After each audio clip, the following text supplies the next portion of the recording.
అందరికీ నమస్కారం. మనం ఇప్పుడు పరశురాముని జన్మ వెనుక కారణం తెలుసుకుందాం. పరశురాముని జన్మ వెనుక చాలా లోతైన కారణం ఉంది. ఇది కేవలం విష్ణువు 6వ అవతారం. ధర్మం క్షీణించిన యుగంలో దాన్ని తిరిగి నిలబెట్టేందుకు చేసిన దైవ ప్రణాళిక ఇప్పుడు వివరంగా చూద్దాం. భూమి మీద అధర్మం పరాకాష్ఠకు చేరిన కాలం. త్రేతాయుగానికి ముందు భూమిపై క్షత్రియులు శక్తివంతమయ్యారు. వారికి అహంకారం పెరిగింది. ధర్మం మన చేతిలో ఉంది అని గర్వించసాగారు. వారు తపస్సు, యజ్ఞాలు, బ్రహ్మానులను అవమానించారు. రాజ్యాలు పొందటానికి యుద్ధాలు, దోపిడీలు, హింసలు పెరిగాయి. భూదేవి భరించలేక విష్ణువును ప్రార్థించింది. ప్రభూ, ఈ భారాన్ని తగ్గించు. అధర్మం భూమిని కబలిస్తోంది. క్షత్రియుల అహంకారం ప్రధాన కారణం.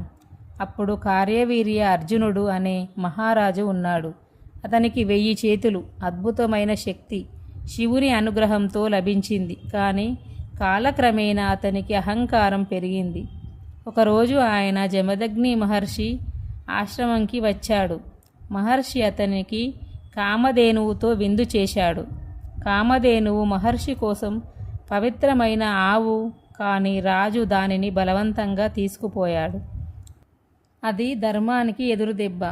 పరశురాముడు ధర్మం పునరుద్ధరించడానికి జన్మించిన అవతారం. ఆ అవమానం తర్వాత భగవంతుడు విష్ణువు ధర్మరక్షణ కోసం అవతరించాడు. ఆయన జన్మించాడు జమదగ్ని మహర్షి మరియు రేణుకాదేవి కుమారుడిగా. జన్మతః అతనిలో తపస్సు, జ్ఞానం, కోపం ఇవన్నీ సమానంగా కలిశాయి. అతనికి శివుడు స్వయంగా పరశు అనే కొడవలి ఇచ్చాడు. ఆ కారణంగా ఆయన పరశురాముడు అయ్యాడు. తండ్రి మరణం, అవతారం ప్రేరణ. ఒకరోజు కార్యవీర్య అర్జునుడు మళ్ళీ మహర్షి ఆశ్రమానికి వచ్చాడు.